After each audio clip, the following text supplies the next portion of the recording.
ተዘከረነ እግዚኦ ወውስተ መንግሥት። ክርስቶስ ጸጋ ያልሰጠው ሰው የለም። ማንም ሰው እዚህ ውስጥ ያለው ሰው በሙሉ በአጠቃላይ መክሊት አለው። ለሁሉም እንዳቅሙ ሰጠው ማለት ምን ማለት ነው? መክሊት የሌለው ሰው የለም ማለት ነው። ይህን ማወቅ አለባቸው። መክሊት የሌለው ሰው የለም። መክሊት ማለት ሀብት፣ ጸጋ ነው።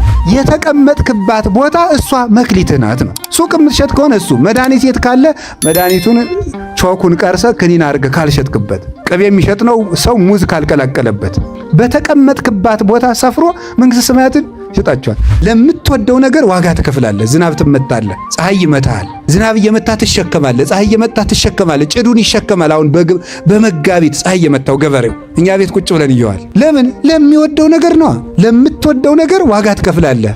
አሁን ዛሬ የምነግራችሁን ነገር ከያዛችሁት መክሊታችሁን ታውቁታላችሁ፣ ትሰራላችሁ። እዚህ ላይ ስትሰሩ መክሊታችሁ ራሱ ይመጣል ማለት ነው። እመቦ ዘኀጣለ ጥበብ ይላል ያዕቆብ። ጥበብን ያጣት ሰው ቢኖር ይሳል እምኀበ እግዚአብሔር አቡኃ ለምሕረት። ተመልከቱ፣ ጥበብን ያጣ ሰው ካለ ሁሉን ከሚሰጥ የምሕረት አባት ከሆነ ከእግዚአብሔር ዘንድ ይለምን ይላል ያዕቆብ ምዕራፍ 1 ቁጥር 17 ላይ ካለ ጥበብን ያጣ ሰው ካለ ሁሉን ከሚሰጥ የምሕረት አባት ከሆነ ከእግዚአብሔር እስመ ኩሉ ሀብት ሰናይ ወኩሉ ፍጹም ዘምላይሉ ውእቱ። በጎ ሀብት ሁሉ ከሰማይ ነውና ይላል። በጎ ሀብት ሁሉ ከሰማይ ነው። ስለዚህ ጥበብን ያጣ ሰው ፍጡርን ሳይሆን እግዚአብሔር ነው መለመን ያለበት። ተመልከቱ፣ እኛስ የእግዚአብሔር ልጅ እንደመጣ እግዚአብሔርን እናውቅ ዘንድ ልብን እንደሰጠን እናውቃለን ይላል።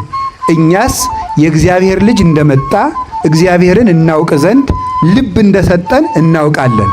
አሁን ተመልከቱ፣ መዝሙር 50 ላይ ስታነቡ እንዲህ የሚል ቃል ታገኛላችሁ።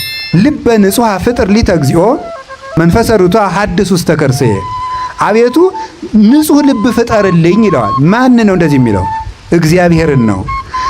ዳዊት ልብ ፍጠርልኝ ያለው እግዚአብሔርን ነው። ዳዊት እግዚአብሔርን ልብ ፈጥርልኝ ካለው ልብ የመስጠት ስልጣን እግዚአብሔር ስለሆነ ነው። እንደዚያ ከሆነ ክርስቶስ መጣና ልብ ሰጠን አለ። እንግዲያው ክርስቶስ እግዚአብሔር ሰብሰ ይሬይ ገጸ ወእግዚአብሔር ይፈትን ልበ ወኩልያተ። አንደኛ ሳሙኤል ምዕራፍ 16 ላይ ሰው ፊትን ያያል፣ እግዚአብሔር ግን ልብና ኩላሊትን ይመረምራል ተብሎ ተጽፏል። ሰው ፊትን ያያል፣ እግዚአብሔር ልብና ኩላሊትን ይመረምራል። ልብ በሉ። ሳሙኤል ምን አለ? ልብና ኩላሊትን የመመርመር ስልጣን ያለው እግዚአብሔር ነው አለ። አንድ። ከዚያ ቅዱስ ዳዊት ደግሞ አቤቱ ልብ ፈጠርልኝ አለ። ሁለት። እንግዲህ ልብ የመስጠት ልብ የመፍጠር ስልጣን ያለው እግዚአብሔር ነው። እንደዚያ ከሆነ ክርስቶስ መጥቶ ልብ ከሰጠ ክርስቶስ ልብን የሚመረምረው ያ ቀዳማዊ አምላክ ነው ማለት ነው። ይህንን ለማስረዳት ነው ገንዘብ ሰጥቶ ሄደ ማለት ወሃቤ ሀብታት ነው ማለት ነው። አረገ ውስተ አርያም ፄዊወከ ፄዋ፣ ምርኮን ማርከ ወደ ሰማይ አረክ ወሃብከ ጸጋከ ለእጓለ እመሕያው፣ ለሰው ልጆችም ሀብትን ሰጥተህ ወደ ሰማያት ወጣህ አለው። አሁን ዳዊት እንዲህ ብሎ የተናገረለትና መዝሙር 67 ላይ ማቴዎስ ወንጌል ምዕራፍ 25 ላይ ያለው አንድ ነው። ወፀዋ አግርቲሁ ወሃቦሙ ወበከመ ብእሲ ዘይነግድ፣ ሩቅ አገር እንደሚሄድ ሰው አለ። ቅዱስ ዳዊት ደግሞ ምን ብሎ ተገለጠለት? አንተ ደግሞ ምርኮን ማርከህ ወጣ። ምንድነው የማርከው? ልበ አሕዛብን ማረከ፣ ልበ ሐዋርያትን ማረከ፣ ነፍሳትን ከሲኦል ማረከ፣ ምድርን ካጋንንት ነፃ ወጣ። ወሃብከ ጸጋከ ለእጓለ እመሕያው፣ ለቤተ ክርስቲያን ለሐዋርያት ሀብትን ሰጥተህ አረግህ አለው ቅዱስ ዳዊት። ያ የሰው ልጅ ስልጣን የሰጠው ሩቅ አገር የሄደው እርሱ ክርስቶስ ነው። እንግዲህ ክርስቶስ ሀብትን ሰጠ። ክርስቶስ አምላክ ነኝ ብሎ የተናገረበት አንድ መጽሐፍ አንጡ ይላሉ። ይህ ሀብት ሲሰጥ ሀብት የመስጠት የማን ነው? ሕይወት የመስጠት ምን ማለት ነው? ክርስቶስ ስለ ራሱ የተናገረ በቃሉና በተግባር ነው። በቃሉ እኔ የአብ ቃል ነኝ፣ የአብ ልጅ ነኝ፣ ከአብ ጋር ቅድምና የነበረኝ ነኝ፣ አብርሃም ሳይወለድ የነበርኩ ነኝ፣ ትንሣኤና ሕይወት ነኝ፣ እንዲህ ብሎ ይናገራል። በተግባር ደግሞ ሙታንን በቃሉ ይቀሰቅሳቸዋል። በቃሉ ከመዚህ የእግዚአብሔር እያለ እንደ ነቢያት ሳይሆን ራሱ ሕግ ሲሰራ እግዚአብሔር እንዲህ ብሏችኋል ብሎ እንደ ሙሴ ሳይሆን ምን እያለ አንሰ እብለክሙ እኔ ግን እላችኋለሁ እያለ እንደ ባለስልጣን እንደ ጌትነቱ የሚያስተምር የባሕርይ አምላክ ነው እሱ። አሁን ሀብት በመስጠት አምላክነቱን ገለጠ። ይሄ ሰጥቶት የሄደው ለቤተክርስቲያን ሰጥቷት የሄደ ሀብት ነው። 5 መክሊት የሰጠው አለ፣ 2 መክሊት የሰጠው አለ፣ 1 መክሊት የሰጠው አለ። ለሁሉም እንደ አቅሙ ሰጠው። አንድ ቃል ልንገራችሁ፣ ለሁሉም እንደምኑ ሰጠው? እንደ አቅሙ። እንደ አቅሙ ሰጠው የሚለው ምንድነው የሚያስደንቀው? የእግዚአብሔር ቸርነት ምን ያህል እንደሆነ እንድታውቁ ነው። ክርስቶስ ለመንግስተ ሰማያት መስጠትና ሲኦል ለመስደድ ለፍርድ በመጣ ጊዜ ሰውን የሚጠይቀው በሌለው ነገር ሳይሆን ባለው ነገር ነው ብለው ይተረጉማሉ ሊቃውንት። በምኑ ነው የሚጠይቀው? ባለው ነገር። ባለህ ነገር ምን ሰራህበት ነው። በሌላ አትጠየቅበትም። የያዝካት ነገር ግን ጫማ ሰፊ ከሆንክ በጫማ ሰፊነትህ ይጠይቃል ክርስቶስ ማለት። የባጃጅ ሹፌር ከሆንክ በባጃጅ ሹፌርነትህ ይጠይቃል። ፖሊስ ከሆንክ በፖሊስነት ይጠይቃል። በሌለህ ነገር አይ ቄስ ብትሆን ኑሮ፣ መነኩሴ ብትሆን ኑሮ፣ ባይታዊ ብትሆን ኑሮ፣ ዋሻ ብትቀመጥ ኑሮ አይጠይቅም። የተቀመጥክባት ቦታ እሷ መክሊትህ ናት ነው። ሱቅ የምትሸጥ ከሆነ እሱ መድኃኒት የት ካለ መድኃኒቱን ቾኩን ቀርሰ ክኒን አድርገህ ካልሸጥክበት፣ ቅቤ የሚሸጥ ነው ሰው ሙዝ ካልቀላቀለበት፣ እያንዳንዷን ነገር በስፍር አባይ ሚዛን በእግዚአብሔር ዘንድ አስጸያፊ ነው ይላል ሰሎሞን። በተቀመጥክባት ቦታ ሰፍሮ መንግሥተ ሰማያትን ይሰጣቸዋል። ይሄ ያስፈራል ወይስ ደስ ያሰኛል? ደስ ያሰኛል እንጂ። በአቅማችን መንግሥተ ሰማያትን ለክቶ የሚሰጥ ደግ አምላክ መሐሪ እሱ ነው። እንደ አቅማችን እንጦንስን እንዳቅሙ፣ እኔንም እንዳቅሙ፣ ገብረ ሥላሴንም እንዳቅሙ፣ ወለተ ሥላሴንም እንዳቅሙ፣ ማንንም እንዳቅሙ ነው ክርስቶስ። ያለ አቅሙ ያልዘራውን አያጭድም። እንዲያውም ያልዘራውን ካጨደም ሌላ ነው የሚያጭደው። እሱን እነግራችኋለሁ። ክርስቶስ ያልዘራውን አያጭድም። ያለ አቅማችን አይጠይም። በአቅምህ ግን ይጠይቀሃል። አቅማችን ግን ተጠቅመነዋል ወይ ነው። አንድ ይሄን ያዙ። ሁለተኛ ለሁሉም እንዳቅሙ ሰጠው ማለት ምን ማለት ነው? መክሊት የሌለው ሰው የለም ማለት ነው። ይሄን ማወቅ አለባችሁ። መክሊት የሌለው ሰው የለም። መክሊት ማለት ሀብት፣ ጸጋ ነው። ክርስቶስ ጸጋ ያልሰጠው ሰው የለም። ማንም ሰው እዚህ ውስጥ ያለው ሰው በሙሉ በአጠቃላይ መክሊት አለው። አሁን ዛሬ እኔ የምነግራችሁ መክሊታችሁን ነው። መክሊት ማለት አንተ እርሻ ክፍል ነው ምናምን እያልኩ እነግራችኋለሁ ማለት አይደለም። አሁን በእርግጥ ማለት በእውነት ነው። አሁን ዛሬ የምነግራችሁን ነገር ከያዛችሁት መክሊታችሁን ታውቁታላችሁ፣ ትሰራላችሁ። እዚህ ላይ ስትሰሩ መክሊታችሁ ራሱ ይመጣል ማለት ነው። አሁን የምነግራችሁ ነገር ላይ ስትሰሩ መክሊታችሁ ያን ጊዜ ራሱ ይወጣል። አሁን ሰው ዝም ብሎ ሰነፍ አይደለ እየሮጠ ይመጣና ዝም ብሎ ካንዱ መነኩሴ ከኔም ጭምር ሰው መስየው ነው አባ እንዲሁ መክሊት የንገር እኔ ምን አውቅልሃለሁ። መክሊት የሚባለው 5ቱ መጽሐፍ ነው ጌታዬ። ይሄንን ስትሰራ መክሊትህን ታውቃለህ። 5ቱን ከሰራ እንጂ እኔ ጠንቋይ ነኝ እንዴ? እኔ ማውቅ ሲጀመር ጠንቋይ ሲያውቃል እንዴ? አሁን ወደ ትምህርታችን እንመለስ። 5 መክሊት የሰጠው አለ። 5 መክሊት ምንድነው? በሉ ንገሩ እንጂ።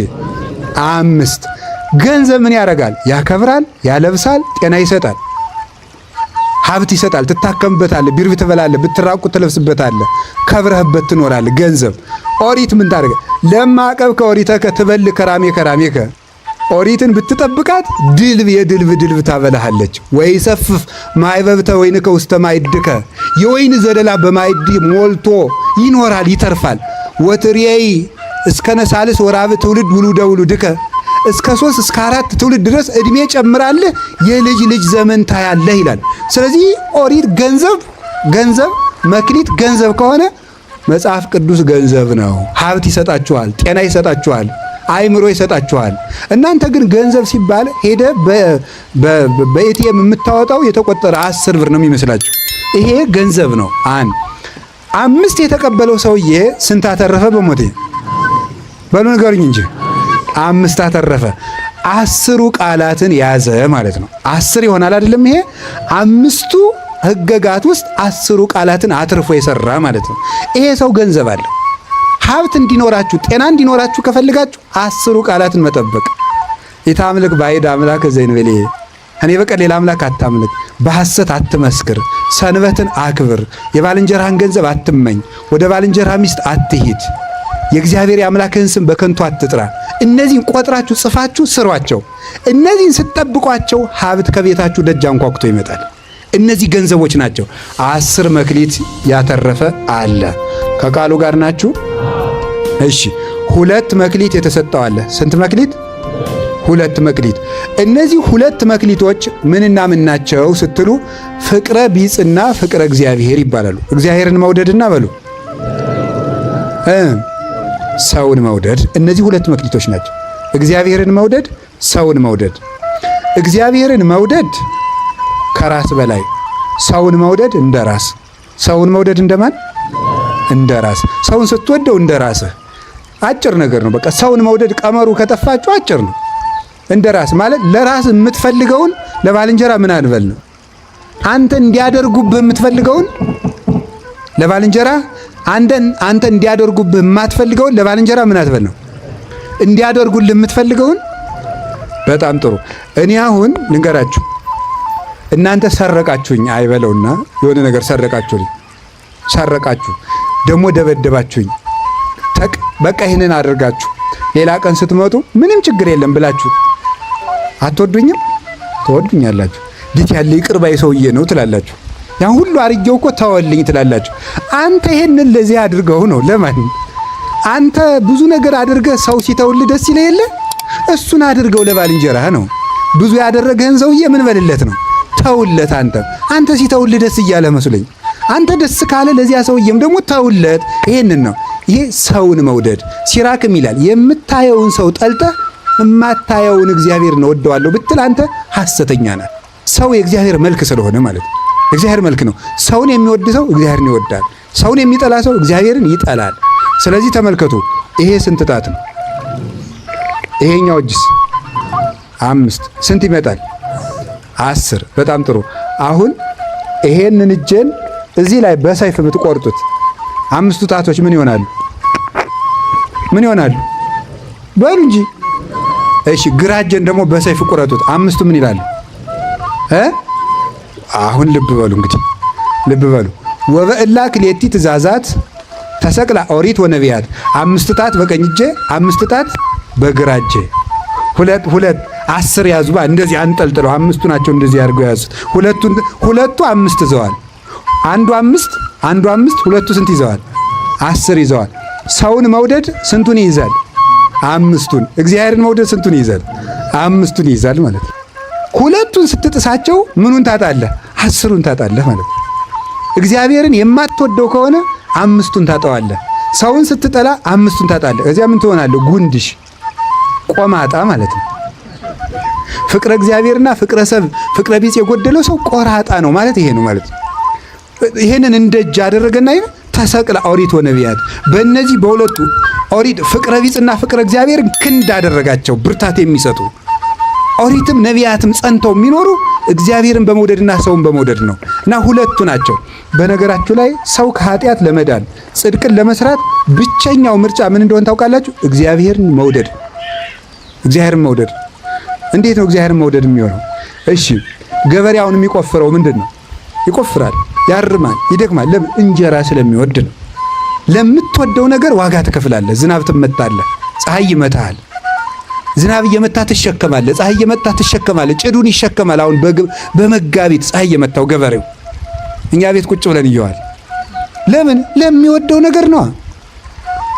ለምትወደው ነገር ዋጋ ትከፍላለህ። ልክ እግዚአብሔርን የምትወዱት ከሆነ ለእግዚአብሔር ምን ማለት ነው? ዋጋ መክፈል። ለምሳሌ ሌሊት እግዚአብሔርን ተነስቶ ማመስገን፣ ዳዊት መድገም አንድ ነገር ነው። ተኝተ ማደር ሌላ ነገር ነው።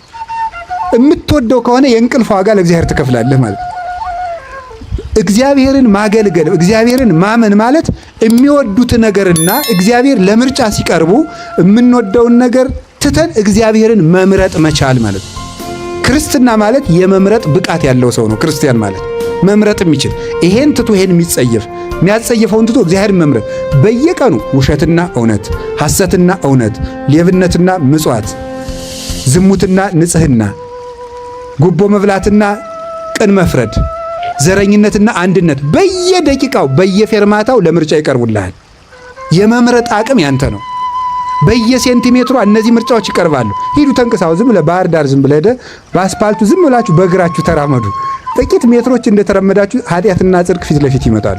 እዩዋቸው፣ ፊት ለፊት ቆመው ይታያቸዋል። እግዚአብሔርን መርጠህ ካለፍ አንተ እግዚአብሔርን ወደዋል ማለት ነው። እግዚአብሔርን መውደድ ሁለት መክሊት። ይሄ ሰው ስንት ያተርፋል? በሞቴ ንገሩኝ። በሁለት ያለው ስንት ነው የሚያተርፈው? አቤት 5 እንዳትሩ ወደ ጣቱ ሄዳችሁ። ሁለት መክሊት ያለው ሰውዬ ስንት ነው ያተረፈ? ከዛ ስንት ይኖረዋል? ሰውን የሚወድና እግዚአብሔርን የሚወድ ሰው አራቱን ወንጌልን ይይዛል ማለት ነው። ሰውን የሚወድ ሰውና እግዚአብሔርን የሚወድ ሰው አራቱን ወንጌሎች ፈጸማቸው ማለት ነው። በቃ ሌላ ምንም የለውም። ይህን ስትይዝ ወንጌልን ፈጸምካት ማለት ነው። ሌላ ምንም የለው። እኔ ይገርማል እኮ ጌታ እንዲህ ያለ እርስ በርሳችሁ ከተዋደዳችሁ ያን ጊዜ ሰዎች የኔ ደቀ መዛሙርት መሆናችሁን በዚህ ያውቃሉ አለ። እርስ በርሳ በቃ የክርስቶስ ደቀ መዝሙር የመሆን ዋናው ምልክት እርስ በርስ መወደድ፣ የክርስቶስ የመሆን ምልክት። ወፍጻሜሁሰ ለኩሉ ሕግ ወማይልቅቱሰ ለኩሉ ሕግ ተፋቅሮ በልብ ንጹሕ። የሕግ ሁሉ ፍጻሜ አንደኛ ጢሞቴዎስ ምዕራፍ 1 ላይ የሕግ ሁሉ ፍጻሜ በንጹሕ ልብ መዋደድ ነው ይላል። የሕግ ሁሉ ፍጻሜ ከኦሪት ዘፍጥረት ምዕራፍ 1 ቁጥር 1 እስከ ራዕየ ዮሐንስ ምዕራፍ 22 መጨረሻ ድረስ የሕግ መጨረሻው በንጹሕ ልብ መዋደድ ነው። ተዋደን መክሊት እንድናተርፍ እግዚአብሔር ይርዳን።